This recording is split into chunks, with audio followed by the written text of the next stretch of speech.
भंते जी, जैसे हम बौद्ध साहित्य को पढ़ते हैं तो उसमें एक कड़ी आती है पठित समुत्पाद।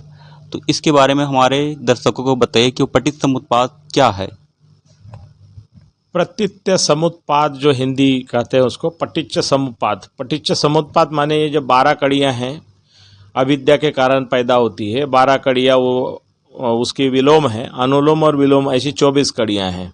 तो 24 कड़ियों को जानना, अविद्या पच्चया संखारा, अविद्या के कारण संस्कार होता है। संखार पच्चया नाम रूप, ये विज्ञान और षडायतन माने पूरा जन्म से संबंधित जुड़ी हुई बातें हैं कि आदमी जो है अज्ञान के कारण वह शादी विवाह करता है, संस्कार करता है, संसर्ग करता है। संसर्ग करता है तो दोनों के मिलन से तीसरा पैदा हो जाता है, और तीसरा पैदा हो गया तो पेट के अंदर में उसको 6 आयतन माने हाथ पांव और जो सिर वगैरह सारे निकलते 6 आयतन। तो ये जो है वैज्ञानिक मोटा मोटी तौर पर समझाने का जो तरीका है कि ये प्रतीत्य समुत्पाद माने एक पर दूसरा डिपेंड है। अगर ऐसे करोगे तो ऐसा होगा। अगर आप अगर संसर्ग ही नहीं करोगे तो बच्चा पैदा होना ही नहीं है। अब कोई कहे कि सारा ऊपर वाले की मर्जी से होता है। अब यहाँ एक माचिस निकाल करके उसकी तीली और माचिस ऐसे दूर दूर रख दे, आग लगेगी? नहीं लगेगी जब तक उसको टच ना करे। जहाँ टच करेंगे आग जलेगी। वैसे ही गर्भधारणा होकर बच्चे पैदा होते हैं, दुख की शुरुआत हो जाती है। तो ये एक आध्यात्मिक मार्ग है सर्वसाधारण जनता के लिए। इसको ज़्यादा गहराई से बताएंगे तो लोग बोलेंगे अरे दुनिया तो फिर नष्ट हो जाएगी, ये हो जाएगी, माने अज्ञान में पड़े रहो।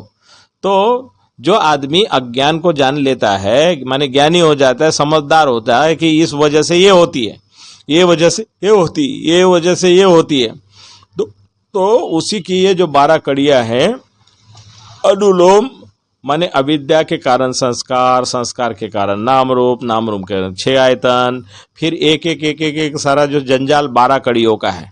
अगर अविद्या ही खत्म हो जाए, माने अज्ञान ही खत्म हो जाए, तो झंझटों से माने वो झंझट में नहीं पड़ेगा, वो दुखों से बाहर आएगा, बाहर रह जाएगा। तो प्रतीत्य समुत्पाद माने एक होने से दूसरा होता है, दूसरा होने से तीसरा होता है, तीसरा होने से चौथा हो जाता है। माने जहां स्त्री पुरुष का मिलन होता है वहां से शुरुआत हो जाती है। अगर मिलन ही नहीं होगा तो शुरुआत ही नहीं होगी, प्रोडक्शन ही नहीं होगा।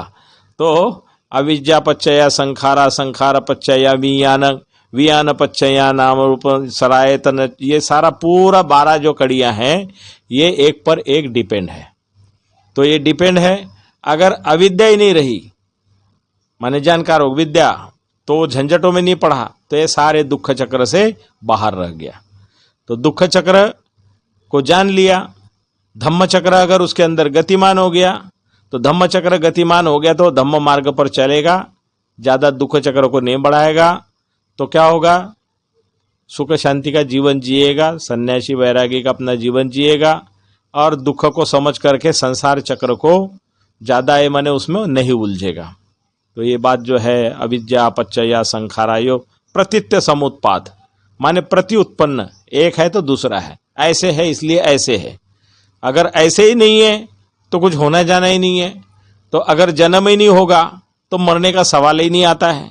अब जन्म हो गया तो मरना निश्चित है, बुढ़ापा आना निश्चित है, रोग आना निश्चित है, बीमार होना निश्चित है।